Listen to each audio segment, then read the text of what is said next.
इस सेशन में हम बात करेंगे अपने कल के रिमेनिंग एक टॉपिक के ऊपर और उसके बाद हम आगे स्टार्ट करेंगे। आज का हमारा 15 सेशन इन गो है। इस सेशन के अंदर मैं आप लोगों से जिन चीज़ों को शेयर करूंगा, आज डिस्कस करेंगे, उसके अंदर सबसे पहले मैनेजमेंट बाय ऑब्जेक्टिव है, जिसको कल हमने थोड़ा सा एक्सप्लोर किया था लेकिन आगे काम थोड़ा सा पेंडिंग रह गया था। मिन्सबर्ग रोल ऑफ मैनेजर है, इसको तफसील से पढ़ेंगे। फ्लेक्सिबिलिटी पे आज थोड़ी सी बात करेंगे, ऑर्गेनाइजेशन फ्लेक्सिबिलिटी और डिसिप्लिन पे तक हम जाएंगे। जहां तक ताल्लुक है आज के हमारे काम का, इसमें सबसे पहले तो मैनेजमेंट बाय ऑब्जेक्टिव को लेते हैं। देखिए, जहां तक ताल्लुक है मैनेजमेंट बाय ऑब्जेक्टिव का, इसके अंदर हम सबसे पहली चीज जिसको पेश नजर रखते हैं वो ये है कि कल जैसे मैंने आप दोस्तों के साथ शेयर किया था कि होता ये है कि आम तौर पर जो है वो हम ये कहते हैं कि जी ऑर्गेनाइजेशन के एम मुख्तलिफ होते हैं और एम्प्लॉय के एम मुख्तलिफ होते हैं। दोनों अपने अपने मकासद के पेश नजर रहते हैं। मिसाल के तौर पे एक एम्प्लॉय सुबह सुबह काम पे निकलता है या अपनी जॉब के लिए निकलता है तो उसके जहन में होता है कि वो अपनी फैमिली के लिए अर्न करेगा, अपने बच्चों के लिए अच्छा करियर बनाएगा, ठीक है जी, और अपनी जिंदगी को आसाइशात फ्राहम करेगा। लेकिन ऑर्गेनाइजेशन के पास जब वो पहुंचता है तो उनका एम ये होता है कि हम अपने प्रोडक्ट को पॉपुलर बनाएंगे, हम अपने प्रोडक्ट को ज्यादा फेमिलियर बनाएंगे, हम ज्यादा बड़ा मार्केट शेयर अर्न करेंगे। तो ये उनके जो होते हैं मकासद होते हैं। अब यहाँ पे जो बात अहम है वो ये है कि ऑर्गेनाइजेशन का ये मकसद है कि एम्प्लॉय के जो एम्स हैं, इंडिविजुअल एम्स, उसको ऑर्गेनाइजेशन के एम्स के साथ मैच किया जाए। अगर हम ऑर्गेनाइजेशन के एम्स को एम्प्लॉयज के एम्स के साथ मिलाना और लिंक अप करने का नाम ही मैनेजमेंट बाय ऑब्जेक्टिव है। कि मैनेजमेंट बाय ऑब्जेक्टिव का मतलब ये है कि ऑर्गेनाइजेशन ये कहे कि अच्छा जी, अगर हमारा मार्केट शेयर बढ़ेगा तो हम इंडिविजुअल को भी ज्यादा बेनिफिट्स देंगे, अगर हमें मार्केट ज्यादा पे बैक करेगी तो हम उसको कार देंगे, उसको बोनसेस देंगे, जिससे उसने जो अपने करियर में सोच रखा है उसको वो अचीव कर सकेगा। लिहाजा अगर ये दोनों एम्स मिला दिए जाए, जैसा कि यहाँ पे मैंने दो बॉक्सेस बनाए हैं, दो सर्कल्स बनाए, एक सर्कल में देखिए ऑर्गेनाइजेशनल गोल्स लिखे हुए हैं, दूसरे में इंडिविजुअल गोल्स लिखे हुए हैं। दोनों को मिलाने की कोशिश की जाए तो इसे मैनेजमेंट बाय ऑब्जेक्टिव कहते हैं। So management by objective is an performance management approach in which a balance is sought between objectives of employee and objective of an organization। दोनों के दरमियान एक बैलेंस पैदा कर दिया जाए, तो इसको हम कहेंगे ये मैनेजमेंट बाय ऑब्जेक्टिव्स। अब इसका एक तरीकाकार है। तरीकाकार इसका ये है कि देखिए, सबसे पहली चीज तो ये है कि हमें डिटरमिन करना है और रिवाइज करना है कि हमारी ऑर्गेनाइजेशन का ऑब्जेक्टिव एक्चुअली है क्या। पहले ही जैसा तो दो ही एंटिटीज है ना जी, एक ऑर्गेनाइजेशन की बात कर रहा हूँ, एक एम्प्लॉय की बात कर रहा हूँ, ज्यादा तो है ही नहीं है, तो दो ही बंदे। तो पहले ऑर्गेनाइजेशन का ऑब्जेक्टिव समझ लेते हैं, जहां पे इस वक्त मेरा कर्सर पॉइंट हो रहा है, और दूसरी तरफ हम क्या करते हैं, दूसरी तरफ हम ट्रांसलेट कर लेते हैं, या दूसरी तरफ जो है हम लिंक अप कर लेते हैं, किसको जी, ट्रांसलेट कर लेते हैं ऑब्जेक्टिव को अपने एम्प्लॉय के। दोनों ऑब्जेक्टिव हो गए। अब हम इनको साइमल्टेनियसली स्टिमुलेट कर लेते हैं कि कौन से एम्स आपस में लिंक अप हो सकते हैं, और फिर उनको लिंक अप कर देते हैं। तो देखिए, बड़ा आसान सा स्टेप्स है। पहला स्टेप ये है कि आप जो है वो ऑर्गेनाइजेशनल ऑब्जेक्टिव्स अपने समझिए, फिर ट्रांसलेट कीजिए एम्प्लॉय के ऑब्जेक्टिव्स को, और फिर स्टिमुलेट कीजिए जो भी आपके ऑब्जेक्टिव्स हैं उनको आपस में लिंक अप कीजिए, और फिर मॉनिटरिंग कंटिन्यूस करते रहिए कि इसमें कोई मसला तो नहीं है, एवेल्युएट करते रहिए और रिवॉर्ड करते रहिए अचीवमेंट को। और ये ऑन गोइंग प्रोसेस है, इसमें एरोस दोबारा क्यों से मिला दिया गया, because it's on going process. जैसे जैसे ऑर्गेनाइजेशन अपने ऑब्जेक्टिव अचीव करती जाएगी, नए ऑब्जेक्टिव आते जाएंगे, इसी तरह एम्प्लॉयज भी जैसे जैसे ऑब्जेक्टिव अचीव करता जाएगा उसकी जिंदगी में भी नए ऑब्जेक्टिव आते जाएंगे। लिहाजा ये प्रोसीजर जो है ये जारी रहेगा। तो पीटर ड्रकर साहब कहते हैं कि आसान तरीका ये कि पहले ऑर्गेनाइजेशन का ऑब्जेक्टिव समझो, फिर एम्प्लॉय के ऑब्जेक्टिव समझो, फिर दोनों को स्टिमुलेट कर लो, और फिर मॉनिटरिंग करते रहो प्रोग्रेस की, और एवेल्युएट और रिवार्ड करते रहो, और फिर दोबारा इस प्रोसेस को रिपीट करते रहो टाइम टू टाइम, ताकि हम इस सिलसिले को इसी तरह चलाते रहें। सबसे पहली बात यह है कि क्या यहाँ पे हमें मैनेजमेंट बाय ऑब्जेक्टिव, वालेकुम अस्सलाम तमाम बच्चों को, और क्या यहाँ तक हमें जो है वो बात समझ आ रही है आपको? जो है मैंने कही मैनेजमेंट ऑब्जेक्टिव के मीनिंग क्या है, तमाम बच्चों को मीनिंग समझ आ गई है? मैं आपके कमेंट्स में देख रहा हूँ बच्चों, कमेंट्स कर दीजिए। अनम कर दें, ठीक है जी, जिलानी साहब कर दें, ठीक है, सना जवेद कर दें, यस बिल्कुल ठीक हो गया। तो यहाँ तक आपको समझ आ रही है, ठीक है। तो जैन अंजुम बेटा आप अपने देखिए जरा स्पीकर वगैरह देखिए अपने डिवाइस का, तो बाकी बच्चों को अगर समझ आ रही है तो इसका मतलब आवाज भी जा रही है, ठीक है जी। तो फैंटास्टिक मिल रहा है, यस सर मिल रहा है, ठीक है जी। अच्छा, तो मंसूर कह रहे हैं कि रिपीट कर देते हैं एक दफा। तो मंसूर बात हम ये कर रहे थे बेटा कि ऑब्जेक्टिव्स जो है एक तरफ ऑर्गेनाइजेशन के हैं कि वो मार्केट शेयर चाहते हैं, अच्छा प्रॉफिट चाहते हैं, ब्रांड इमेज चाहते हैं। दूसरी तरफ इंडिविजुअल है, एम्प्लॉय है, वो अपने लिए अच्छी गाड़ी चाहता है, घर चाहता है, उसके अपने मकासद हैं। तो हम क्यों ना ऐसा करें कि इन दोनों को आपस में मिला दें कि जैसे ही कंपनी अच्छा मार्केट शेयर अचीव करे तो उसे घर बनाने के लिए फंडिंग कर दें, गाड़ी लेने के लिए फंडिंग कर दें। इस तरह क्या हो कि पहले हम ऑर्गेनाइजेशन के ऑब्जेक्टिव समझते रहे, फिर उसके बाद एम्प्लॉय के, देखिए दूसरा सर्कल क्या है, एम्प्लॉय के, ठीक है जी। और उसके बाद दोनों को स्टिमुलेट कर दें और फिर मॉनिटर करते रहें कि कहाँ पे ये आपस में सही लिंक है, कहीं नहीं है, ठीक कर दें और एवेल्युएट करके रिवॉर्ड करते रहें। और फिर आपको मैंने अभी बताया कि जब ऑर्गेनाइजेशन अपने एक ऑब्जेक्टिव अचीव कर लेती है तो फिर आगे नए ऑब्जेक्टिव आ जाएंगे। इसी तरह एम्प्लॉय भी जैसे जैसे ऑब्जेक्टिव अचीव होते जाएंगे नए टारगेट्स रखता जाएगा, लिहाजा इन्हें टाइम टू टाइम हम मैच करते चले जाएंगे। तो ये बात हम कर रहे हैं। अब यहाँ पे जो दूसरी बात हम कर रहे हैं वो ये कर रहे हैं कि objectives are determined with the employees. ये ऑब्जेक्टिव डिटरमाइन किए जाते हैं एम्प्लॉइज के साथ मिलकर, और ऑब्जेक्टिव को फॉर्मुलेट किया जाता है दोनों तरीकों से, क्वालिटेटिव भी और क्वांटिटेटिव भी, ताकि हम इसके अंदर कोई किसी किस्म के, अगर सारे क्वालिटेटिव होंगे तो मेजर करना मुश्किल होगा, तो हमें क्वालिटेटिव और क्वांटिटेटिव दोनों तरह से देखते हैं। एम्प्लॉइज को साथ मिलाकर ऑब्जेक्टिव डिटरमाइन किए जाते हैं। और ऑब्जेक्टिव हमेशा याद रखिए, कोई भी ऑब्जेक्टिव किसी भी इंसान को रखना है, ना तो ज्यादा आसान होना चाहिए ना ज्यादा मुश्किल होना चाहिए, चैलेंजिंग होना चाहिए और मोटिवेटेड होना चाहिए। और हमें टाइम टू टाइम कोचिंग करते रहना चाहिए और अपने एम्प्लॉयज को फीडबैक देते रहना चाहिए कि आपने क्या अचीव कर लिया है और क्या अचीव करना अभी बाकी है। तो ये दोनों चीजें जो है इसके साथ तय करते रहना चाहिए। रिवॉर्ड को, रिकग्निशन को, अचीविंग को जो है हमें रिक्वायरमेंट है जाहिर है एम्प्लॉय की, इसको देखते रहना चाहिए ताकि उसको रिवॉर्ड किया जा सके। और basic principle growth and development है, पनिशमेंट नहीं है। इसका कतई मकसद नहीं कि हम किसी को सजा दें, बल्कि मकसद ये है कि सब लोग अचीव करें और जो कुछ वो अचीव करें उसके प्लेयर को ज्यादा अच्छा इंजॉय करें। तो जब डिटर्मिन करेंगे हम ऑब्जेक्टिव को तो एम्प्लॉयज को अपने साथ मिलाएंगे, उनकी राय से करेंगे, इनको फॉर्मुलेट करेंगे दोनों सेंस में, इनको जो है वो न्यूमेरिक भी और इनको क्वालिटेटिव दोनों तरह से करेंगे। और एम्प्लॉय के लिए ऐसे चैलेंजेस रखेंगे जो उसके लिए जरा मुश्किल भी हो और ज्यादा आसान भी ना हो, यानी चैलेंजिंग हो। और उसको फीडबैक देते रहेंगे क्या अचीव कर लिया, क्या रह गया, और रिवॉर्ड करेंगे, रिकग्निशन देंगे, एप्रिसिएशन देंगे, ताकि चैलेंजेस को अचीव करने के बाद उसके अंदर sense of player, sense of achievement भी आता है। जैसे हेस्बर्ग में हमने कहा था कि सेंस ऑफ अचीवमेंट आना चाहिए।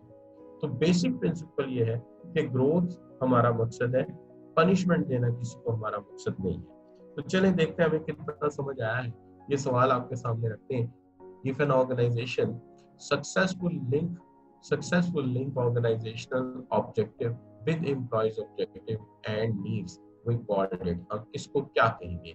एक ऑर्गेनाइजेशन कामयाबी से अपने ऑब्जेक्टिव और एम्प्लॉय के ऑब्जेक्टिव को लिंक करती है, इस डेफिनेशन को आप क्या कहेंगे? तो सब बच्चों ने इसके लिए सी ऑप्शन चूज किया है, कायनात ने, जैन ने, अनम ने, ठीक है जी, खदीजा ने, सब बच्चों ने इसके लिए जो है, जोहर अब्बास ने, मंसूर अंसारी ने, तमाम बच्चों ने सी चूज किया है कि this is called management by objective.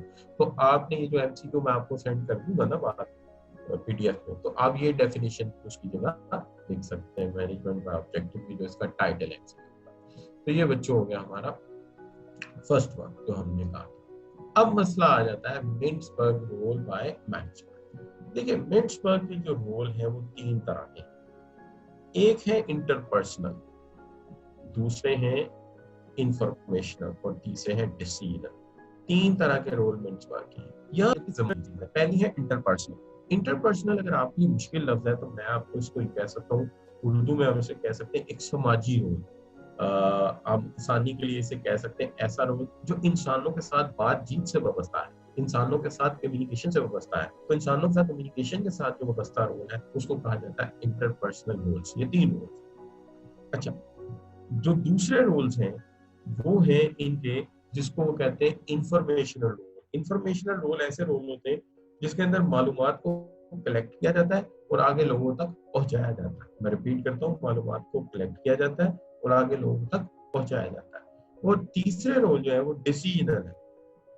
Decisional role जो है आप कह सकते हैं ऐसे रोल जिसके अंदर आप फैसला साजी करते हैं, आप फैसले करते हैं, डिसीजन लेते हैं, तो ये डिसीजनल रोल कहलाते हैं। तो 3 रोल हो गए। एक रोल कौन सा है? डिसीजनल, अभी मैंने कहा, फैसला साजी के रोल। एक रोल मैंने कौन सा बताया आपको? इंफॉर्मेशनल रोल, मालूमात के लिए इल्मी तौर पे मालूमात इकट्ठी करना, लोगों तक पहुंचाना। और पहला रोल जो मैंने डिस्कस किया ये इंटरपर्सनल रोल। इंटरपर्सनल रोल यानी आप ये कह लीजिए कि जो के लोगों की मालूमात के लिए के लोगों से वाबस्ता बातचीत, कम्युनिकेशन और डिस्कशन से वाबस्ता। इसके अंदर अगर आप देखेंगे तो एक रोल जो है आपका, उसको सबसे पहले रोल को आप कहते हैं फिगर हेड। क्या कहते हैं जी? Figure head. अब जो फिगर हेड का रोल है ये एक ऐसा रोल है जिसके अंदर आप क्या करते हैं, जिसके अंदर आप as a head of organisation deal करते हैं। ये सिंबॉलिक रोल है। सिंबॉलिक रोल का मतलब होता है कि ये एक रस्मी रोल है, ये एक रस्मी रोल है, ये एक सिंबॉलिक रोल है। इसके अंदर आपने करना क्या है? इसके अंदर आपने ये करना है कि as a head of organisation लोगों के साथ एक डिस्कशन या एक सेरेमोनियल रोल प्ले करना है। सेरेमोनियल रोल जो है इसको हम कहते हैं रस्मी रोल। अब ये जो रस्मी रोल होता है इसको हम ये कह सकते हैं, आप ये कह सकते हो कि जैसे आपका फर्ज कीजिए कि किसी कोर्ट में कोई कंपनी के ऊपर केस चल रहा है, तो वहां पर जाना है एक मैनेजर ने, और मैनेजर ने जाके वहां पर क्या करना है? पेश होना है अपनी कंपनी की तरफ से। तो ये रस्मी रोल है।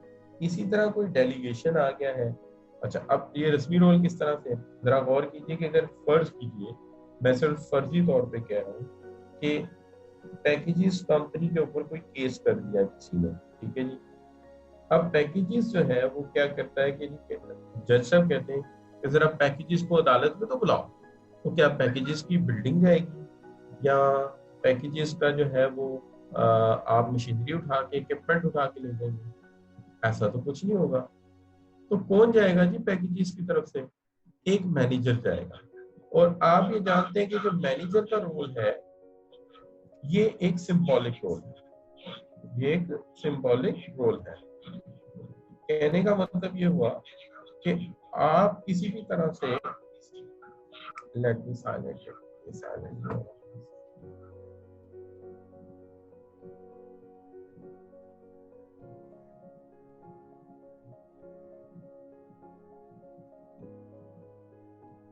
जी, तो मैं ये कह रहा था कि इसका जो मकसद है वो ये है कि हम ये कहें कि जनाब मैनेजर साहब जाएंगे, तो जाहिर है मैनेजर साहब जा रहे हैं वहां पे, तो कोर्ट ने कहा जी कि पैकेजेस को बुलाओ जरा अदालत में। तो अब मुझे जरा आप ये बताइए कि क्या पैकेजेस की बिल्डिंग जाएगी या वहां मशीनरी जाएगी? तो मशीनरी तो नहीं जाएगी, वहां पे तो एक मैनेजर साहब जाएंगे। वो मैनेजर साहब जो है उनको सजाए मौत नहीं दी जा सकती या उम्र कैद नहीं दी जा सकती। वो तो सिंबॉलिकली कहते हैं कि अच्छा जी पैकेजेस आ गया, अच्छा जी पैकेजेस की तरफ से ये मोहम्मद जमाल साहब आए हैं, ये रिप्रेजेंट कर रहे हैं, ठीक है जी। तो पैकेजेस को फाइन होगा और मैनेजर जाकर बता देगा कि ये पेनल्टी इम्पोज कर दी गई है। वो तो सिंबॉलिकली वहां गया था अपने इदारे को रिप्रेजेंट करने के लिए। तो ये रस्मी रोल होता है एक मैनेजर। इसी तरह रस्मी रोल जो है, सेरेमोनियल रोल, ये होते हैं कि कोई डेलीगेशन आ गया है तो उसको वेलकम कहना है। अगर कोई डेलीगेशन जा रहा है तो उसको सी ऑफ करने तक बाहर जाना है। तो ये फिगर हेड का रोल होता है मैनेजर का। और ये रोल हमारी फैमिली में भी हमें आम नजर आते हैं। मिसाल के तौर पे फर्ज कीजिए कि यहाँ पे एक छोटी सी मिसाल लेते हैं कि जैसे ये हमारे स्टूडेंट है मंसूर अंसारी, मंसूर अंसारी साहब की बारात आ जाती है, शादी हो रही मंसूर साहब की बारात आ जाती है, तो उसको वेलकम कौन कहेगा? उसको वेलकम कहने के लिए जाहिर है फैमिली के बड़े आदमी जाएंगे, हो सकता है उनके दादाजी जाएं या अबू जाएं या नाना जी जाएं और जाके वेलकम करें। अब वो जो ग्रैंड फादर है, अगर देखा जाए तो उसूली तौर पे उनको आज के जमाने की बहुत सी बातें नहीं पता हो सकता है हम उनसे वैसे किसी से मशवरा मांगे तो वो आज के जमाने के मुताबिक ना थे, लेकिन हम ये सुनने के लिए जो है फैमिली का सबसे बड़ा आदमी आया है, हालांकि कि बुनियादी तौर पे सारी जिम्मेदारी उन्होंने बेटों पे डाल दी हुई है। अच्छा बेटा तू ही नहीं जाके लीजिंग एग्रीमेंट करने हैं, तू नहीं जाके प्रॉपर्टी को डील करना है, लेकिन सिंबॉलिकली आ जाते हैं। इस सिंबॉलिकल रोल को हम रस्मी रोल कहते हैं। यहाँ पे एक बात मैं रेक्टिफाई कर दूं, वो ये थी कि हमने ऐसे मिसाल ले ली, मंसूर अंसारी साहब की बारात आती है, बारात जाती है, लड़कों की आती नहीं है, जरा मेरे सेन में गलत आ गया। अच्छा तो हम ये कह देते हैं कि बारात जो है वो जानी है, तो जानी है तो वहां जो वेलकम करेंगे वो बड़े। इसी तरह ऑर्गेनाइजेशन में जब डेलीगेशन आते हैं तो उनको वेलकम कहने के लिए मैनेजर साहब जाते हैं, और जब वो वापस जा रहे होते हैं तो उनको पार्किंग लॉन्जेस तक छोड़ने के लिए, लॉन्ज तक छोड़ने के लिए जो है मैनेजर साहब जाते हैं, या हेलीकॉप्टर के पैड तक भी चले जाते हैं। तो वो जो वहां पे छोड़ने जाते हैं, अच्छा इसका डिसीजन से कोई ताल्लुक नहीं है, इसका किसी भी, ये कर्टिस रोल है, इसका डिसीजन से कोई ताल्लुक नहीं था। इसका ताल्लुक था कि आपकी ऑर्गेनाइजेशन कितने खुश अखलाक लोग हैं, कि वो कैसे डील करते लोगों को। तो आई होप कि आपको क्लियर हुआ होगा कि फिगर हेड का रोल क्या है, या जो है ये रस्मी रोल क्या है। तो आई थॉट इट्स क्लियर। क्या ख्याल है बच्चों, फिगर हेड का रोल क्लियर है जी आपको, सब बच्चों को? जी ठीक हो गया, मोस्टली बच्चे कह रहे हैं ठीक है। अच्छा बच्चों, तो फिगर हेड एक रस्मी रोल है, वेलकम कहना, सी ऑफ कहना, इसका डिसीजन से कोई ताल्लुक। लेकिन अब अगला आ गया लीडर का रोल।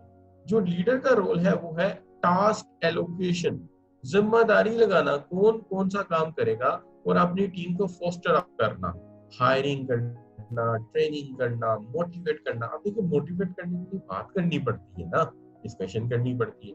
ट्रेनिंग में क्या होता है, डिस्कशन होती है, पता पड़ता है कौन सी चीज कैसे है। हायरिंग में क्या होता है, इंटरव्यू होते हैं, डिस्कशन होती है, टेस्ट होते हैं। तो ये सारे रोल कौन से, ये इंटरपर्सनल रोल है मैनेजर के। तो as a leader he has to foster up his team, keep it up, उस मामले में मोटिवेट करके रखना, ट्रेन करके रखना, टास्क एलोकेट करना। तो ये रोल जो है, ये रोल किसका है, एज अ लीडर रोल है, और ये इंटरपर्सनल है। तो यह यहाँ पे ये सिंपल सा रोल है, मेरा नहीं ख्याल कि इसमें कोई मुश्किल होनी चाहिए आपको। अब जो इंटरपर्सनल रोल में तीसरा और इंटरपर्सनल रोल का आखिरी रोल है लियाज़ोन। लियाज़ोन क्रिएट करना जो है ये, या लियाज़ोन करना दूसरों के साथ जो है, ये क्या चीज, ये एक ऐसा रोल है जिसके अंदर आप अपनी हायरार्की से बाहर जाके लोगों के साथ ताल्लुकात इस्तवार करते हैं, रिलेशनशिप बनाते हैं, अपने ऑर्गेनाइजेशन के बेनिफिट पे। ठीक है जी, मैं रिपीट करता हूँ, लियाज़ोन के रोल के अंदर आप ये करते हैं कि आप अपनी हायरार्की से बाहर जाके ताल्लुकात इस्तवार करते हैं और रिलेशनशिप बनाते हैं बाहर के लोगों के साथ, लेकिन अपने फायदे के लिए नहीं, ऑर्गेनाइजेशन के फायदे के लिए। तो इसको आप ये कह सकते हैं कि development of network contact outside the chain of command through which information and favours can be traded of. मिसाल के तौर पे मैं आपका एक मैनेजर हूँ, मैं अक्सर ये देखिए ना, मैंने साइड पे एग्जांपल दी हुई है कि मैं लंच करने चला जाता हूँ सप्लायर के साथ या कस्टमर के साथ।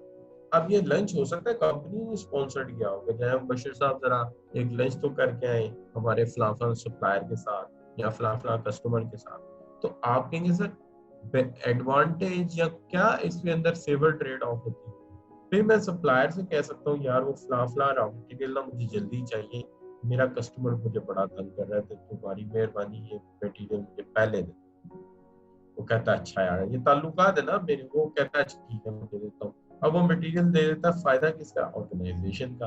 लेकिन उसके बदले वो कहता है यार हमारा बड़े अरसे से वो जरा क्लियर करा, अब ये जो चीजें हैं ये क्या है, ये ट्रेड ऑफ हो रही, मैं आपको कुछ फायदा दे रहा हूँ, कुछ फायदा ले रहा हूँ, लेकिन मकसद क्या है? मकसद ये है कि एक अच्छा रिलेशनशिप बिल्डअप हो और उससे मैं फायदा उठाऊं। इसी तरह मैं अपने कस्टमर से कहता हूँ कि यार वो आजकल जरा कैश फ्लो में मसला है, तो ये हमारे बिल मैच्योर तो होने 2 हफ्ते बाद, लेकिन अगर थोड़ा सा अर्ली कैश हो जाए तो कहता है अच्छा यार कर देता हूँ, लेकिन जरा तुम भी चीज है हमें जरा जल्दी बना के नहीं हो तो अच्छा। तो इस तरह की फेवर एक दूसरे के साथ ट्रेड की जाती है, तो उसको हम कहते हैं ये रोल है लिहाज का। लेकिन ये अपनी हायरार्की में नहीं है, ये ऑर्गेनाइजेशन से बाहर जाके। अब यहाँ पे मैं सबसे पहले तो आपसे ये पूछना चाहूंगा कि क्या ये तीनों रोल हमें समझ आ गए? फिगर हेड रस्मी रोल, वेलकम कहना, सी ऑफ करना, लीडर के तौर पे लोगों को हायर करना, रिक्रूट करना, ट्रेन करना, मोटिवेट करना, लियाजों के तौर पे बाहर के लोगों से राब्ता रखना, और राब्ता करने के बाद उनके साथ जरा गपशप रखना और उससे ऑर्गेनाइजेशन के मकासद को हासिल करना और फेवर को ट्रेड करना। तो ये हमने कहानी यहाँ तक बात। अच्छा, तो हम तमाम बच्चे जो है इसको यस सर कह रहे हैं, मेरे स्टूडेंट सारी भी कह रहे हैं, और कोई स्टूडेंट है वो भी कह रहे हैं, तो मैं ये मानता हूँ कि ठीक है हमने समझ आगे जिन्होंने भी कहा। अब हम यहाँ पर जो बात कर रहे हैं उसको हम माइंड में sharing is cost for by let me send you again. अच्छा बच्चों, तो हम यहाँ तक पहुंच गए थे, we are reached our second, ये वाला, ये तो इसके अंदर हमने कहा जी इंटरपर्सनल रोल कंप्लीट हो गए, चलते हैं इसमें मालूमात इकट्ठी की जाती है और मालूमात आगे लोगों तक पहुंचाई जाती है। देखिए, जब आप इंफॉर्मेशन इकट्ठी करते हैं तो मैनेजर का रोल यहाँ पे मॉनिटर का होता है, जैसे क्लास का मॉनिटर होता है, वो खड़ा हो जाता है क्लास में और उसको क्लास के पूरे हालात की खबर होती है कि कौन सा बच्चा बातें करता है, कौन सा बच्चा काम कर रहा है, तो ये मॉनिटर का काम। अब एज अ मॉनिटर आपका काम ये है कि आप कलेक्ट करें इंफॉर्मेशन को, सॉर्ट करें और मालूमात इकट्ठी करें। देखिए, मालूमात किसी को भी देनी हो तो पहली बात तो ये कि आपके पास इल्म का समुंदर होगा तो उसमें से नहरें निकलेंगी ना। तो जब इल्म ही नहीं होगा तो उसमें से क्या किसी ने हासिल करना है? तो सबसे पहली बात तो ये कि आप मॉनिटर अच्छे बने, यानी मालूमात इकट्ठी करें। अब आप कहेंगे सर मैनेजर मालूमात कैसे इकट्ठी करता है? देखिए, मैनेजर एक क्रिटिकल आई रखता है। किसी आम इंसान को एक फाइनेंशियल स्टेटमेंट देता हूँ, वो देखेगा अच्छा यार ये जो है रेट ऑफ रिटर्न निकल रहा है हमारा, ये जो है हमारा पे ऑफ पीरियड आ गया, ये हमारी कॉस्ट है, हमारा प्रॉफिट। मैनेजर ने ऐसे नहीं देखना, मैनेजर ने इसको क्रिटिकल आई से देखना। उसने पिछली रिपोर्ट को इस रिपोर्ट से कंपेयर करना है और फोरकास्टेड फिगर्स जो है उनको भी कंपेयर करना है, यानी उसने मुआवजा करके एक पूरा मॉडल और इल्म जनरेट करना है, एक पूरा नॉलेज। तो वो हमेशा चीजों को जो है वो पढ़ता नहीं है, वो चीजों को एनालिसिस करता है। तो ये रोल है मॉनिटर का कि वो चीजों को एनालिसिस करे। यहाँ मैं आपको साथ साथ ट्रिक भी देता जा रहा हूँ कि आपने फ्यूचर में क्या बनना है, ठीक है जी। तो आपने क्या करना है, फ्यूचर में आपने जो है वो इस तरह से मालूमात को इकट्ठा करना है। अच्छा, रीडिंग करनी है रिपोर्ट की और सब ऑर्डिनेट से मालूमात ही लेनी, बल्कि इंटेरोगेट करना। इंटेरोगेट होता है तहकीक करना, या वो कहते हैं इन्वेस्टिगेशन करना, इन्वेस्टिगेट करना कि जी अच्छा मेरा एक मार्केटिंग का सेल्स रिप्रेजेंटेटिव है, वो मार्केट से आया है, मिसाल दे रहा हूँ, मार्केट से आया है, मैं पूछता अच्छा यार वो क्या बनना गए थे आज भट्ट साहब के पास? हाँ यार वो भट्ट साहब के पास सर मैं गया था, लेकिन भट्ट साहब ने कहा कि मैं आज आपसे नहीं मिल सकता। अब एक आम आदमी कहेगा अच्छा नहीं मिलता, चलो ठीक है, लेकिन चूंकि मैं मैनेजर हूँ मैं इतनी बात तो नहीं पूछूंगा। तो मैं कहूंगा आपको किसने ये बात कही थी? मुझे उनकी पीए ने ये बात कही। अच्छा, जब आप वहाँ बैठे थे तो साथ कौन बैठा था? तो वो कहता है अच्छा सर वो एक कंपनी है हकीम इंसान, उसका सेल्स एजेंट वहाँ बैठा, तो उसकी आज अपॉइंटमेंट थी, तो वो मेरी जगह मिलने जा रहा। अब देखिए, वो तो सिर्फ इतनी बात कह रहा था ना कि ये बात जी अच्छा मैं मिलने गया था वो नहीं मिला, लेकिन मैंने इन्वेस्टिगेट करके ये बात हासिल कर ली कि मेरा जो कंपेटिटर है उसका सेल्समैन वहां बैठा हुआ था और उससे सब मिल रहे थे, मेरे सेल्समैन से नहीं मिले। इसका मतलब ये होगा कि मेरा सेल्स रिप्रेजेंटेटिव यहाँ मार खा गया और उनका सेल्स रिप्रेजेंटेटिव जो है शायद डील को मैच्योर करने की पोजीशन में पहुंच चुका है। तो ये होता है एक मैनेजर का काम कि वो मालूमात को इकट्ठा करे और एज अ मॉनिटर उसको इस तरह एक्सट्रैक्ट करे कि पता चले कि सारे एस्पेक्ट जितने भी वो कवर कर सकता है उसने कवर किए। तो ये है रोल एज अ मॉनिटर।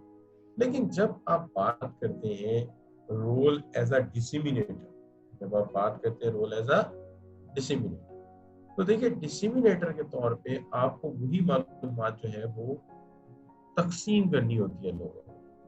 यानी वो मालूमात जो हमारे पास जनरल एस्पेक्ट्स में आई थी उसको हम आगे जो है वो तकसीम कर रहे होते हैं, डिस्ट्रीब्यूट कर रहे होते हैं। अब जब हम इसको डिस्ट्रीब्यूट करने जाते हैं या तकसीम करने जाते हैं, स्प्रेड करने जाते हैं, तो यहाँ पर सबसे बड़ी बात यह है कि क्या हम हर तरह की मालूमात हर बंदे को दे देते हैं? सोचिए, फर्ज कीजिए हम टोयोटा कार मैन्युफैक्चरर है, तो नई गाड़ी लॉन्च करने जा रहे हैं हम लेट्स से टोयोटा जो है वो नई टोयोटा जो है लॉन्च करने जा रहे हैं। एक नई अभी लॉन्च हुई थी, मेरे ज़हन से उसका नाम निकल गया, योरस, टोयोटा योरस लॉन्च करने जा रहे हैं। तो योरस लॉन्च करने जा रहे हैं तो क्या मैं जाके भाई चौकीदार से पूछूंगा कि बताऊंगा कि यार तुम्हें पता हम नई गाड़ी लॉन्च कर रहे हैं? Is it concerned with the gatekeeper or security guard outside standing outside the your company? No, ये तो हम काना बात होगी। बात ये है मालूमात इकट्ठी की जाती है भैया, लेकिन तकसीम की जाती है पासिंग टू सम प्रिविलेज के मुताबिक दी जाती है कि मालूमात किसको देने वाली है। मार्केटिंग वालों को सिर्फ मार्केटिंग की इंफॉर्मेशन दूंगा, सेल्स वालों को सेल्स की इंफॉर्मेशन दूंगा, प्रोडक्शन को प्रोडक्शन से वाबस्ता मालूमात दूंगा। मालूमात सारी रखूंगा लेकिन हर इंफॉर्मेशन हर बंदे के लिए नहीं होती। आपको देखना पड़ेगा कि कौन सी इंफॉर्मेशन किसके लिए चाहिए उसको प्रोवाइड की जाए। लेकिन प्रोवाइड ना करना इस क्राइम, यानी जो जुर्म है वो ये है कि अगर आपके पास एक मालूमात थी और आपने वक्त पे प्रोवाइड नहीं की तो ये नुकसानदेह हो सकती है। और तो सबसे पहली बात ये है कि एज अ मॉनिटर सबसे पहला हमारा काम ये है कि हम इंफॉर्मेशन को कलेक्ट करें, और एज अ डिसिमिनेटर हमारा काम ये है कि हम उस इंफॉर्मेशन को लोगों तक पहुंचाएं। अब आगे आ गया एज अ स्पोक्स पर्सन। देखिए आपने अक्सर देखा होगा कि हर ऑर्गेनाइजेशन में कुछ लोग जो है वो इंफॉर्मेशन बाहर जाके देते हैं, एक्सटर्नल एंटिटीज को मालूमात देते हैं। ऐसा अक्सर हम कहते हैं कि हमारा स्पोक्स पर्सन है जो मालूमात बाहर जाके देगा। फर्ज कीजिए हम एक सॉफ्टवेयर हाउस चला रहे हैं, आप मेरी ड्यूटी लगाते हैं कि बशीर साहब आपने जो है इस सॉफ्टवेयर की फंक्शनैलिटी पे जाके प्रेजेंटेशन देनी। तो अब जब मैं प्रेजेंटेशन देने जा रहा हूँ then I am your spokesperson, मैं आपकी तरफ से एक स्पोक्स पर्सन। ये स्पोक्स पर्सन जो है ये पीआर कैपेसिटी में होता है। जैसे आपने देखा होगा ISPR, ठीक है ना, ISPR आर्मी का इदारा है जो पब्लिक रिलेशन को डील करता है और मालूमात प्रोवाइड करता है पब्लिक को, क्योंकि हमें बहुत सारे फ्रस्ट्रेशन होते हैं मालूमात के।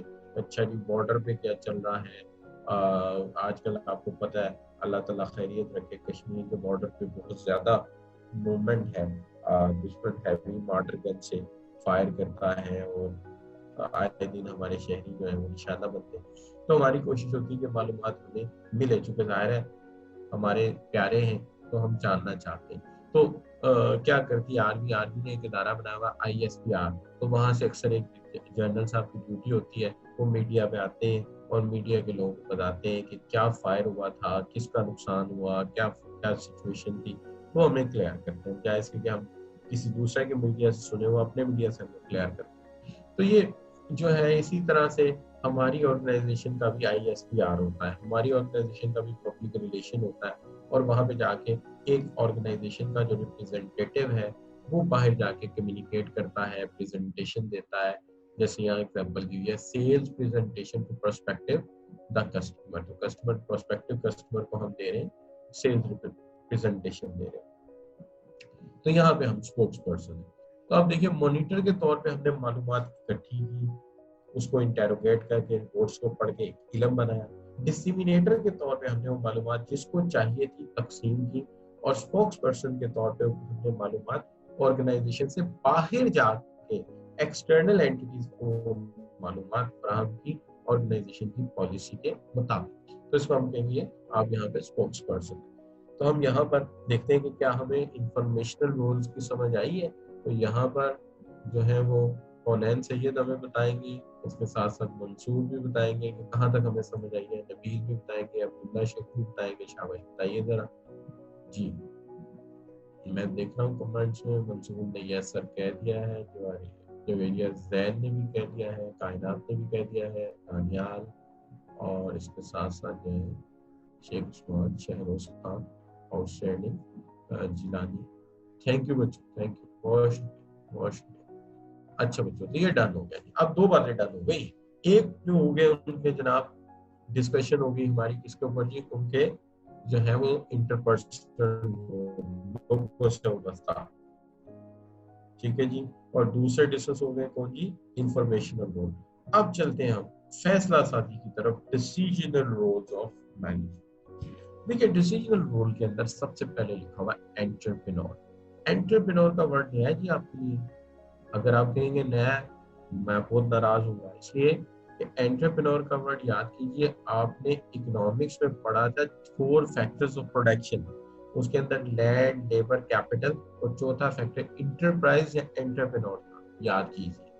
उसमें आपने क्या कहा था कि एंटरप्रेन्योर चौथा फैक्टर है और इसका काम क्या है, इसका काम ये कि बाकी फैक्टर्स को काम पे लगाना, प्रोडक्ट का ब्रांड डेवलप करना, बिजनेस को लॉन्च करना और सक्सेसफुल बनाना। तो जनाब ये वही तो लिखा हुआ है कि क्या manager should looking continuously problem and opportunities. Manager का काम ये है कि प्रॉब्लम्स को देखता रहे, उन्हें अपॉर्चुनिटीज को देखता रहे, प्रॉब्लम्स को अपॉर्चुनिटीज में कन्वर्ट करता रहे। When situation require improvement are discovered. तो इस सेंस में क्या करता है, launching a new idea, introducing new procedure to cut का कॉस्ट। तो यहाँ आप जिद्दत या एंटरप्रेन्योर का काम कर रहे हैं। कि देखिए बच्चों आज का जमाना ये है, जरा देखिए 86 की कोरोला पे बैठी है, 72 की कोरोला मैंने देखी हुई है आपकी आंखों से। अच्छा, अब आज की गाड़ी को देखे, उस गाड़ी को देखे, तो एंटरप्रेन्योर क्या करते रहे, वक्त के साथ साथ प्रोडक्ट में नई लॉन्चिंग लाते रहे, उनके अंदर नए नए आइडियाज ऐड करते रहे, उनके अंदर नई नई जिद्दतें लाते रहे।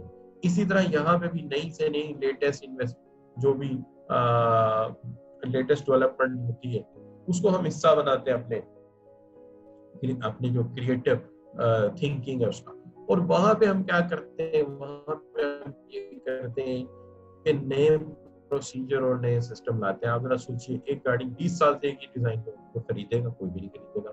एक एयर कंडीशनर है पिछले 5 साल से एक ही मॉडल में आ रहा है, कौन खरीदेगा जी उसको। आज तो जमाना है कि एक बंदा कहता है जी मैंने ये एसी बनाया, दूसरा कहता है जी मैंने इसको क्रोम कर दिया, तीसरा आता है जी मैंने इसको जी जो है वो मोबाइल ऐप इसके अंदर अटैच कर दिया है, चौथा आता है जी मैंने इसके अंदर हीटर भी एडजस्ट कर दिया है जी, आप ये सर्दियों में भी काम करेगा, गर्मियों में करेगा। तो आजकल तो एंटरप्रेन्योरशिप का जमाना है कि ब्रांड को डेवलप करो, ब्रांड को इंट्रोड्यूस कराओ और नई से नई जिद्दत लाओ और बिजनेस को डेवलप करो। ये भी मैनेजर का काम, अपॉर्चुनिटीज को अवेल करो, ठीक है जी। अच्छा, और अब आज का जमाना तो है ही एंटरप्रेन्योरशिप का। आप देखिए, अगर मैं आपसे कहूँ कौन सी गवर्नमेंट डेवलप है, छोड़ दीजिए डेवलपमेंट इकोनॉमिक्स को, मैं आपको एक छोटी सी बात बताता हूँ बिल्कुल नए तरीके से। आज आप जरा गूगल पे जाके लिखें top 100 brands of the world, top 100 brands of the world. तो वो जो ब्रांड और उसकी वर्थ के साथ साथ लिस्ट आ जाए, कीजिएगा ये प्रैक्टिस जरूर कीजिएगा। इससे आपको जो बिजनेस वर्ड है उसकी कुछ अलिफ बे समझ आएगी और आपको बिजनेस वर्ड के बारे में बोलना आ जाएगा। तो top 100 brands of the world, तो दुनिया में जो 100 top brands according to worth उनकी लिस्ट आ जाए। तो बच्चों जिस मुल्क के उसके अंदर 6 ब्रांड होंगे ना, 6 ब्रांड इनसाइड दैट, वो डेवलप कंट्री होगा। जय मेरी बात, मैंने मुशाहिदा किया। तो आज ब्रांडिंग का जमाना है, एंटरप्रेन्योरशिप का जमाना है। जिसने एंटरप्रेन्योरशिप सीख ली वो बेवकूफ बना सकता है पूरी दुनिया को। अच्छा सॉरी, बिजनेस जनरेट कर सकता है, बेवकूफ छोड़ दीजिए। अच्छा, मैं आपको छोटी सी बात कहता हूँ, है मजाक की बात।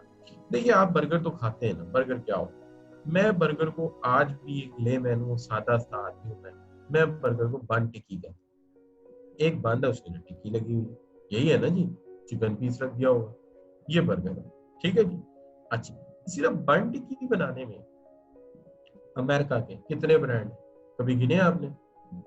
मैकडोनल्ड्स नंबर 1, नंबर 2 जनाब उनका KFC, नंबर 3 उनका हार्डीज, नंबर 4 उनका बर्गर किंग, सबवे भी तकरीबन वही चीज है, सबवे भी तकरीबन वही चीज है।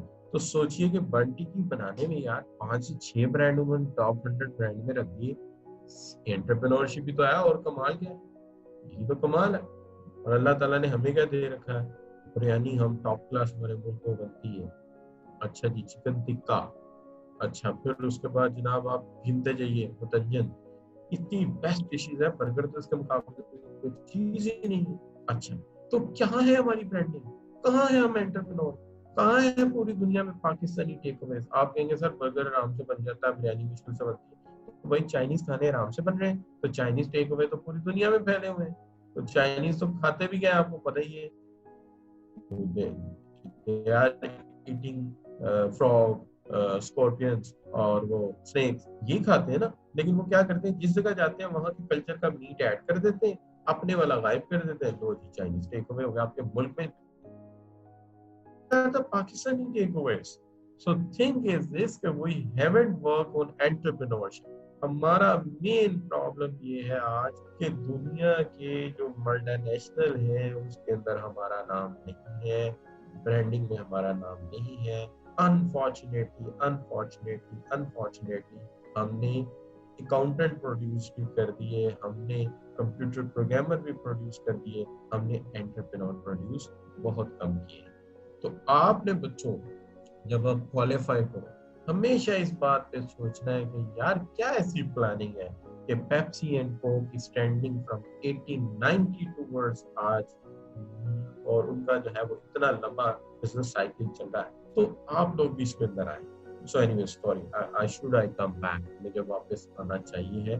तो मैं ये कह रहा था कि एंटरप्रेन्योर वो है जो जिद्दत को इख्तियार करे, एक ब्रांड नेम डेवलप करे, उसके साथ बिजनेस को लॉन्च करे, नए आइडियाज को। तो ये मैनेजर का ही काम है, उसका काम। अब आगे आ जाता है डिस्टर्बेंस हैंडलर। देखिए जो डिस्टर्बेंस हैंडलर है, मैनेजर जो है, कोई बड़ा मसला हो जाए जो उससे निचले ओहदों के बस की बात ना हो, आगे बढ़े, टेक ओवर करे, जिम्मेदारी ले और उस डिस्टर्बेंस को हैंडल करे। वो क्या हो सकती है, एग्जांपल है कि एक बहुत बड़ी स्ट्राइक हो गई, लेबर के साथ कोई ग्रेवेंसेस हो गए, स्ट्राइक हो गई, तो मैनेजर साहब आगे बढ़े, निगोशिएट करें, गपशप करें और उस मसले को रिजॉल्व। तो ये उनका रोल है एज अ डिस्टर्बेंस हैंडलर। या कोई बहुत बड़े प्लांट के अंदर कोई कॉन्ट्रेक्चुअल एरर हो गया है, हमें आफ्टर सेल सर्विसेज नहीं मिल रही, तो मैनेजर साहब आगे बढ़े, उस डिस्टर्बेंस को इस तरह से टैकल करें कि ऑर्गेनाइजेशन का लॉस कम से कम। तो ये बच्चों बड़े बड़े काम हैं। तो एक होगा उसका एंटरप्रेन्योर रोल, नए आइडियाज लाना, नए प्रोडक्ट लॉन्च करना, नए प्रोसीजर बनाना, नए सिस्टम बनाना। डिस्टर्बेंस हैंडलर के तौर पे कोई बड़ा मसला हो गया उसको हैंडल करना, और रिसोर्स एलोकेटर के तौर पे रिसोर्स को एलोकेट करना। देखिए बजट सबसे बड़ी एग्जांपल है कि बजट बनता है तो अपने सब यूनिट्स को रिसोर्स एलोकेट किए जाते हैं, लेकिन यहाँ बड़ी इंटेलिजेंटली चीज उसके पास वो होनी चाहिए जिसको जरूरत है। अगर आज हम सारे फाइटर उठा के आर्मी को दे दो, टैंक्स उठा के एयरफोर्स को दे दो, तो हम जंग जीत सकते हैं? नो, फाइटर एयरफोर्स को चाहिए, टैंक्स आर्मी को चाहिए। इसी तरह हमारे बिजनेस ऑर्गेनाइजेशन में एक बड़ा हैवी इक्विपमेंट प्रिंटर मार्केटिंग को दे, अकाउंटिंग एंड फाइनेंस को आप एक जेट अच्छा प्रिंटर भी दे देंगे, काम चल जाएगा। क्यों? वहां जो प्रिंटिंग होनी है काम है, मार्केटिंग में प्रिंटिंग ज्यादा होती है। एचआर को प्रिंटर चाहिए, अच्छा प्रिंटर दे दो। इक्विपमेंट हमें पता होना चाहिए कौन सा किसको देना है, ठीक है जी। अकाउंट्स वालों के लिए गाड़ियां जरूरी है, मार्केटिंग वालों के लिए गाड़ियां जरूरी है, मोबाइल मार्केटिंग वालों के लिए इससे ज्यादा जरूरी है, फाइनेंस वालों के लिए लैपटॉप अच्छे जरूरी है। तो इसका मतलब ये है कि हमें ये पता होना चाहिए कि लैपटॉप फाइनेंस वालों को देनी है, मोबाइल मार्केटिंग वालों को देनी है। तो वसाइल जब आए तो रिसोर्सेज की तकसीम एक्सपेंडिचर की ऐसे करें कि जैसे हमने पढ़ा था, कम से कम रिसोर्सेज के अंदर ज्यादा से ज्यादा बेनिफिट लिया जा सके। अच्छा, और आखिरी चीज है निगोशिएटर। देखिए ये आगे चल के पूरा चैप्टर मैं आपको पढ़ाऊंगा, आपके कोर्स में है कि आपको एक अच्छा निगोशिएटर बनाना है, गुफ्तो शनीद करने वाला इंसान, एक ऐसा इंसान जो जब बार्गेन करने जाए, जब किसी के साथ डील करने जाए, तो बंदे को ऐसे जैम कर दे कि जैसे बंदा नहीं कोई खंबा है, मैंने हिले नहीं देना, पॉल की तरह, ये मैंने तुम्हें स्ट्रिक्ट कर दिया, बात इस तरह से करे कि उसको अपने पॉइंट पे रोके। तो ये हमने आपको आर्ट सिखाना है। तो निगोशिएटर का मतलब ये है कि जब आप जाते हैं, लेट्स से मैं आपको भेजता हूँ सप्लायर के पास, लो जी हमारी बातचीत चल रही है, मुझे फला टाइप के जो है ना जी मेटल मेटल स्टेप्स चाहिए। आप मेटल स्टेप्स लेने जाते हैं, कंपोनेंट है, पार्ट लेने जाते हैं, बातचीत चल रही है। अब वहां पे आप जाके उसके साथ बात इस तरह से करेंगे कि मसले को आप रिजॉल्व कर सकें। तो आप हमारी तरफ से निगोशिएटर हैं। क्यों? आप प्राइस तय करके आएंगे, क्वांटिटी तय करके आएंगे। तो इस वक्त अल्लाह ताला ने आपको 3 रोल इकट्ठे दे दिए। जब आप मेरी तरफ से निगोशिएट करेंगे तो आप फिगर हेड भी, ऑर्गेनाइजेशन को रिप्रेजेंट कर रहे हैं, फिगर हेड। आप कुछ बातें अपनी जाके बाहर बताएंगे कि ये किस तरह का इक्विपमेंट हमारे किस जगह लगता है, तो अंदर की बात बाहर करेंगे। लिहाजा आप स्पोक्स पर्सन भी, और जब आप कीमत के ऊपर यस कराएंगे तो आप फिगर हेड भी हैं, स्पोक्स पर्सन भी हैं, क्योंकि आप वहां गए हैं रिप्रेजेंट करें के सामने मुझे। आप पे अगर आप देखते हो तो आप कुछ बातें बाहर जाके कन्वे करते हो कि जी ये जो पीस मुझे चाहिए कहाँ लगेगा, वहाँ हीट लेवल क्या है, वहाँ टेम्परेचर क्या है। तो आप स्पोक्स पर्सन भी है। और फिर आप प्राइस को भी यस करेंगे तो आप इस एतबार से देखें तो आप रिसोर्स एलोकेटर भी है। तो आप यहाँ पर 4 रोल प्ले कर रहे हैं। एंटरप्रेन्योर नए आइडियाज को लॉन्च करना, डिस्टर्बेंस हैंडलर को स्ट्राइक होगी तो मसला होगा उसे सॉल्व करना, रिसोर्स एलोकेटर बजट एलोकेट करना, इक्विपमेंट्स एलोकेट करना, पर्सोनल एलोकेट करना।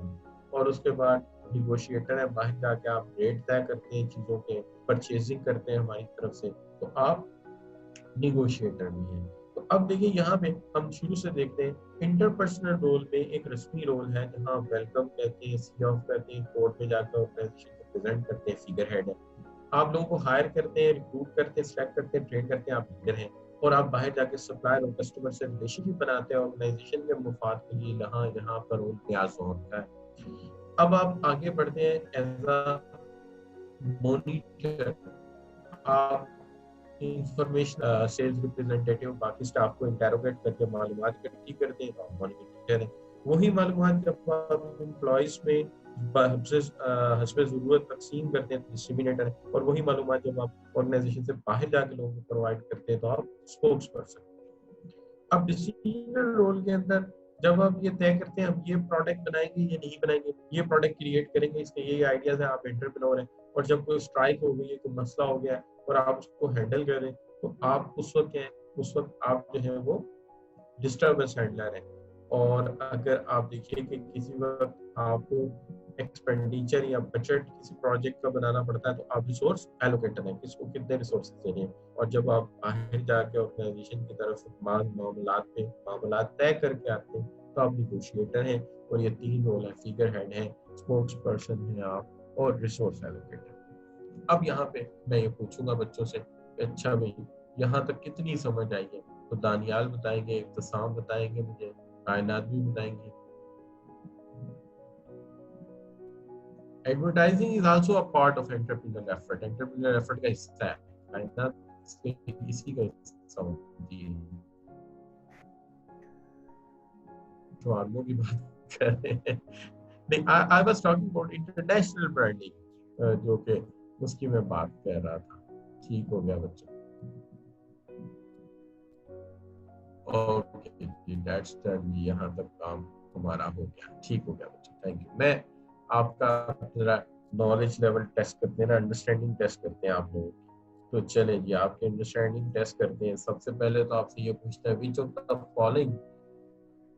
which of the following contain 3 categories used by Mintzberg to group the 10 skills manager need? ये 3 कौन सी कैटेगरीज यूज की है मिट्सबर्ग ने यहाँ पे? Tactical, operational, strategic, visionary, visionary, sportive, objective, discretionary, drive.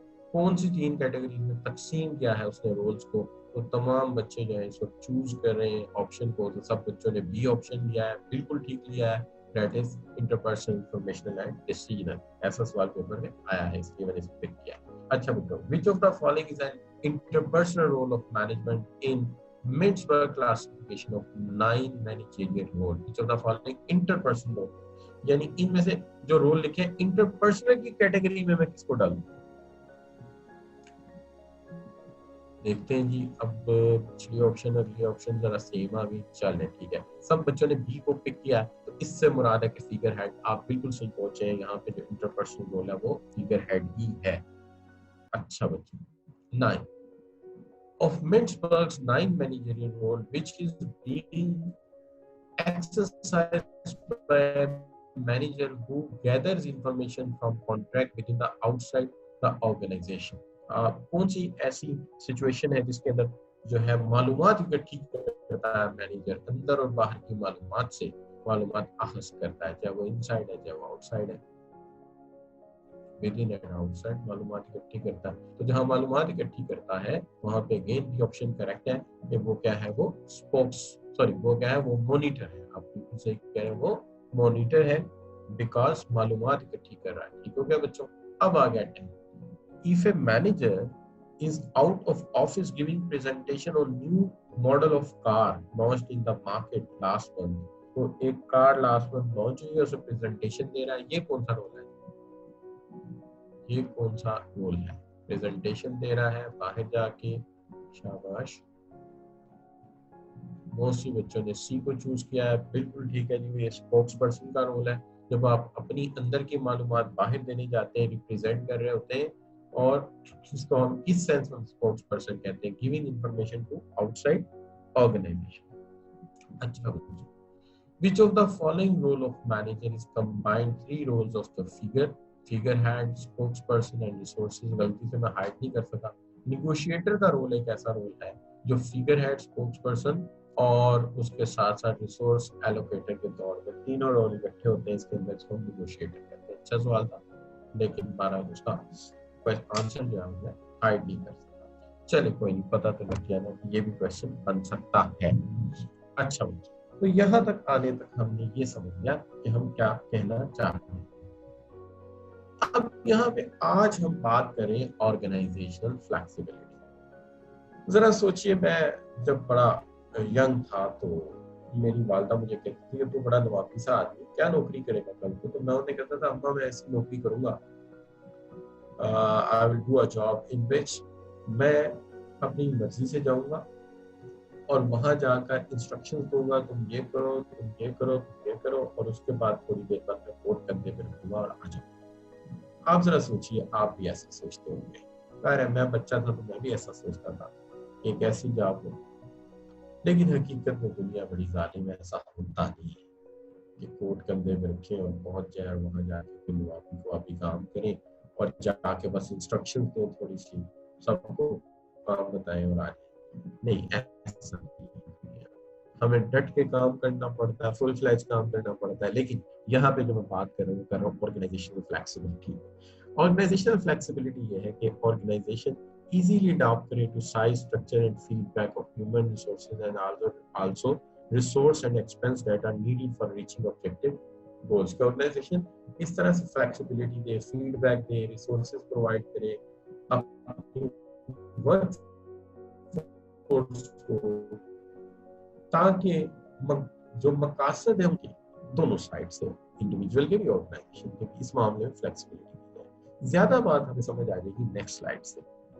देखिए बात ये है कि हमें काम तो लेना है, तो हम ये भी कर सकते हैं ना कि देखिए मुझे आपसे 10 आवर्स या 8 आवर्स काम लेना है, तो मैं ये कहता हूँ कि मुझे इसकी फिलहाल कोई पाबंदी नहीं है, तो मैं कहता हूँ कि फ्लेक्सिबल वर्किंग आवर्स रख लेते हैं। अच्छा जी, आप आ जाइए और थोड़ा बहुत आप जो है वो 8 से 10 के दरमियान आ जाइए, तो आप खुद मैनेज कर लेंगे अपने फैमिली अफेयर्स को, आपकी जिंदगी आसान हो जाएगी। इसी तरह अच्छा, ऐसा सॉफ्टवेयर हाउसेज में अक्सर मैंने देखा है। सॉफ्टवेयर हाउसेज में मैंने कुछ अर्सा सर्व किया, तो वहाँ मैंने देखा है कि वहाँ पर हमें एक काम दे दिया जाता है और कोई ज्यादा रिस्ट्रिक्शन नहीं होती किस टाइम पे है, लेकिन जो ऑब्जेक्ट हमें बनाने के लिए दिए जाते हैं वो ऑब्जेक्ट हमें उस टाइम तक बना के देने होते हैं, बस ये हमारा मेन काम होता है। तो अक्सर बात हमारे साथ ये होता था कि हम किसी दिन तो रात लेट गए तक काम कर रहे होते थे, और दूसरे दिन जो है फोन कर दिया, अच्छा मैं आज लेट आऊंगा, तो लंच करके घर से चले। तो ऐसा अक्सर होता था। वो भी लोग इसलिए नहीं बोलते थे कि पास बात हम 1:30-2 बजे तक घर में भी काम ले आते थे, कर देते थे, इसलिए वो कुछ भी नहीं करते। तो इसको हम ये कह सकते हैं कि फ्लेक्सिबिलिटी है जो आप इंजॉय कर रहे हैं।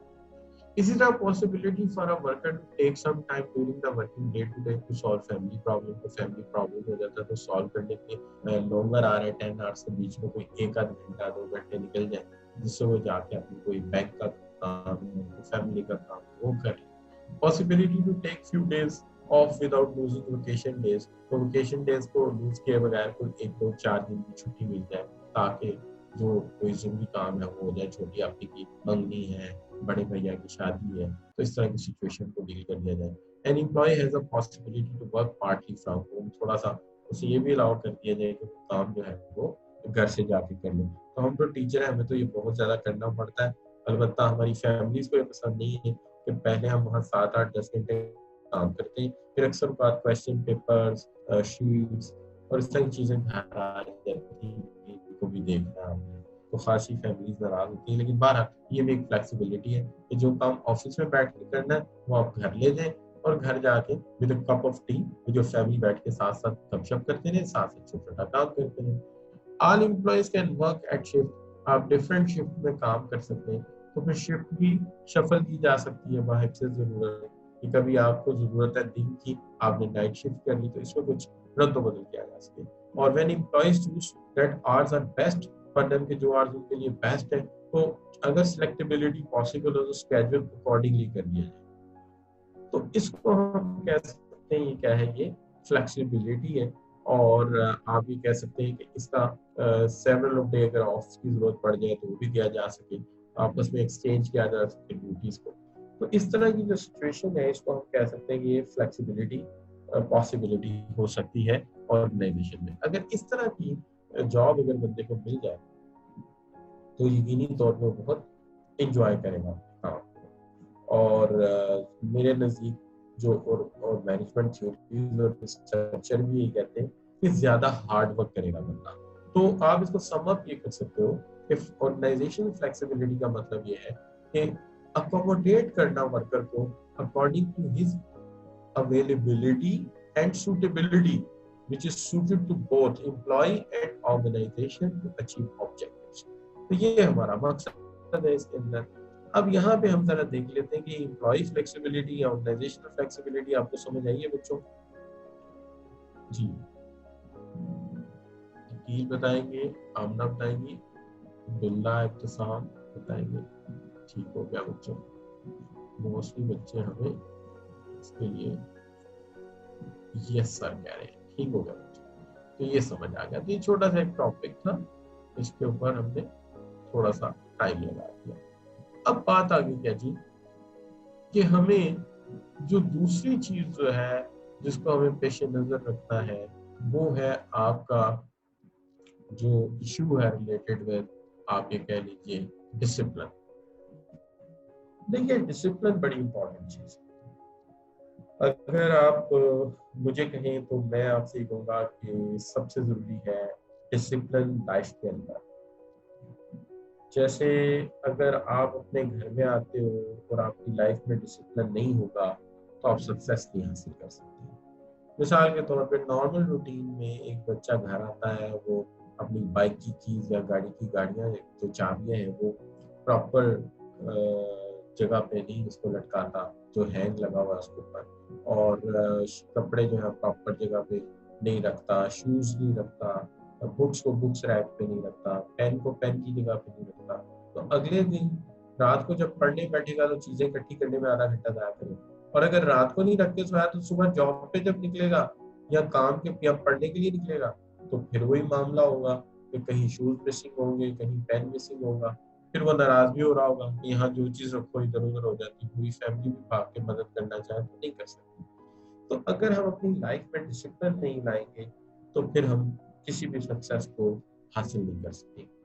इसी तरह ऑर्गेनाइजेशन भी कहती है कि हमने कुछ रूल्स बनाए हैं, पॉलिसीज बनाई हैं, अगर इसे एडहेरेंस नहीं करते लोग इनको नहीं मानते तो किसी भी तरह से ऑर्गेनाइजेशनल सक्सेस पॉसिबल नहीं हो सकती। इसे वो कहते हैं कि discipline means a prescribed conduct और पैटर्न ऑफ बिहेवियर। डिसिप्लिन ये है कि हमने जैसे एक प्रिस्क्राइब्ड कंडक्ट बता दिया, एक आइडियल तरीका कार, एक आइडियल अमली नमूना तुम्हारे सामने रख दिया, प्रिस्क्राइब कंडक्ट रख दिया, पैटर्न रख दिया, अब तुम्हें इसके मुताबिक चलना है। Discipline at workplace can be defined as adherence to company policies. इस डिसिप्लिन का मतलब यह है कि कंपनी की पॉलिसीज के मुताबिक काम होगा। रूल्स, रेगुलेशन और प्रोसेसेस जो हैं किसी को भी लेट डाउन नहीं किया जाएगा, बल्कि हर एक को आप प्रॉपर तरीके से फॉलो करेंगे। This is what we called a discipline. So discipline means के हमें एक तयशुदा अमूर के मुताबिक आइडियल सिचुएशन में पॉलिसीज को, रूल्स और रेगुलेशंस को मानना होगा, और हमें किसी भी तरह से रूल्स, रेगुलेशन और पॉलिसीज को लेट डाउन नहीं करना, बल्कि उनके साथ एडहेरेंस करना। This is what we call discipline. अब डिसिप्लिन जो है इसको हम कहते हैं as in the discipline of management along a set rules. हम मेंटेन रखते हैं डिसिप्लिन को, इंटीग्रल पार्ट है मैनेजमेंट के फंक्शंस का, ताकि हम अपने ऑब्जेक्टिव और गोल्स को हासिल कर सकें और इनको हासिल करने के दरमियान किसी भी किस्म का कॉन्फ्लिक्ट पैदा ना हो, इख्तलाफात पैदा ना हो, डिफरेंस ऑफ ओपिनियन बिला जरूरत पैदा ना हो। तो ये हमारा मकसद होता है। यहाँ पे अगर आप देखें तो कुछ जरा मजीद वजाहत के लिए कुछ रूल्स और डिसिप्लिन है। क्या मसला क्या है? मसला ये है बच्चों, यहाँ पे जो इशू है वो क्या, देखिए rules will normally cover issues. क्या इश्यूज कवर करते हैं, कौन से रूल्स है, किस लिए बनाए गए? देखिए एक तो बात ये time keeping and holiday arrangement कि टाइम कीपिंग की जाए, कि हर बंदा जब मिल जाए जॉब पे आ रहा हो। अब कुछ लोगों को तो फ्लेक्सिबिलिटी दी जा सकती है, लेकिन एक ऑटो ऑपरेटर या एक मशीन ऑपरेटर भी अपनी मर्जी से आएगा तो मशीन कब चलेगी, प्रोडक्शन कब होगी, बाकी के 200 मजदूर बैठे वेट कर रहे हैं और की ऑपरेटर बेसिक है, काम नहीं होगा। कोई डिसिप्लिन नहीं है। अब हेल्थ एंड सेफ्टी एक इम्पोर्टेंट इशू है कि तारों को कवर कैसे करना है, बिजली के पोल जो है कनेक्शन कैसे जोड़ने हैं, मोटर को कवर कैसे करना है, टाइमिंग चेंज को कैसे कवर करना है, और आपने सब चीजें अनकवर छोड़ी हो और यहाँ पे 2 बंदे जाए फारिग हो जाएंगे, जख्मी हो जाए, कौन जिम्मेदार? इसी तरह इक्विपमेंट को इस्तेमाल करने का भी तरीका है कि इक्विपमेंट को इस्तेमाल करना है, डैमेज नहीं करना, वेस्ट नहीं करना, कोई मिसकंडक्ट नहीं, कोई बदतमीजी नहीं होनी चाहिए, सब स्टैंडर्ड परफॉर्मेंस नहीं हो, डिस्क्रिमिनेशन ना हो, एक बंदा एक बंदे को प्रायोरिटी दे रहा है, दूसरे को नहीं दे रहा है, डिस्क्रिमिनेशन है। ब्लेइंग एंड हरासमेंट ये भी नहीं होनी चाहिए, क्योंकि ब्लेइंग एंड हरासमेंट ये किसी को बोलने ना देना, हम हर डोमिनेंट हो जाना दूसरे पे, और हरासमेंट ये कि प्रेशर में किसी को रखना या किसी के हकूक को सलब करके रखना। तो आप ये कह सकते हैं कि ये हम अलाउ नहीं कर सकते, इसलिए हमने कुछ डिसिप्लिन और रूल्स बना रखे। इन पर बड़े तफसील से बात करेंगे हम अपने अगले सेशन में, जो कि इंशाल्लाह होगा next week Thursday on the same time. आज के हवाले से हम बात कर लेते हैं कि आज का सेशन हमारा कैसा रहा आप लोगों के साथ। आप सब बच्चों के कमेंट्स ले लेते हैं। ये इब्तिसाम बताएंगे आज का सेशन आपको कैसा लगा, अकील राव भी बता दें प्लीज। तो मैं आपके कमेंट्स देख रहा हूँ कि आज का सेशन हमारा कैसा रहा। Before winding up the session, yeah, I'm watching. Some said great, best, great, good. It was good. Everything is clearly defined. Excellent, sir. Mansoor Ansari कह रहे हैं sir. Please give example. Negotiator, साहब ठीक हो गया, ठीक हो गया। नेगोशिएटर के लिए बेटा मैं एग्जांपल आपको भी दे देता हूँ। फर्ज कीजिए हम कोई चीज खरीदने जा रहे हैं और खरीदने के लिए हमारी कुछ बातचीत हो चुकी है सप्लायर के साथ, और मैं आपसे कहता हूँ जाए कि आप जाए रेट तय करके आना है, क्वालिटी बता के आनी क्या चाहिए, स्पेसिफिकेशन समझा के आनी है। तो आप जब ये जा रहे हैं और वहाँ तय करके आएंगे रेट क्या होगा, आप इतनी स्केड्यूल में हमें ये चीजें भेजेंगे, तो आप हमारी तरफ से क्या है, निगोशिएटर है।